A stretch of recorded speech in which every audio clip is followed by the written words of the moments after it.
Sir ఏం చెప్తారు?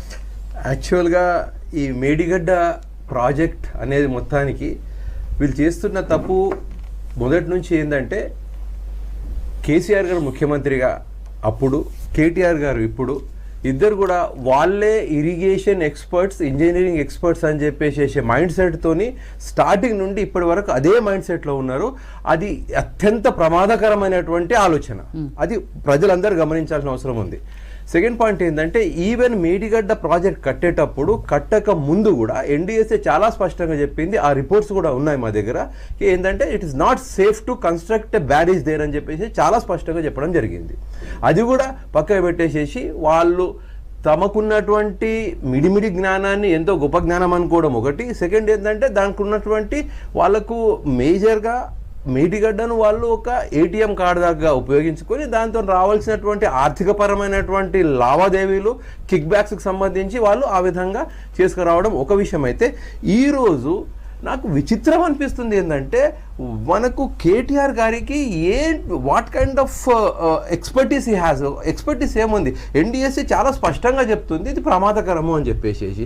లేదు ప్రమాదకరం కాదు, మీరు వదలండి, 50,000 మంది తీసుకెళ్ళిపోతామంటే ఇది ఇట్లాంటి ఏమైనా ధమ్కీలు ఇవ్వడం ఏంటి? ప్రజల సేఫ్టీకి సంబంధించి 44 గ్రామాలు మునిగిపోతాయి అని చెప్పేసి చెప్తాం. మొట్టమొదటి నువ్వు చేసిన తప్పు ఏంటంటే అక్కడ ఆ ప్రాజెక్ట్ కట్టడానికి అసలు వీలు లేదు అక్కడ. బికాజ్ అది జియోగ్రాఫికల్ సర్వే చూసుకుంటే అక్కడ ఇట్ ఇస్ నాట్ సేఫ్.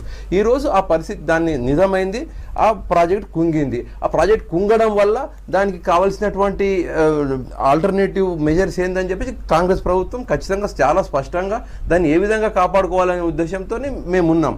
అది ఒక విషయం. అయితే ఈరోజు అనవసరంగా దీన్ని రాద్ధాంతం చేసి మేము 50,000 మందిని తీసుకొచ్చేసేసి మేము ఆన్ చేస్తాము అంటే దానికి జరిగే అనర్థానికి మరి ఎవరు రెస్పాన్సిబుల్ అవుతారు? దీనికి ఇంకో విషయం మీరు ఆలోచించాలి మామ్.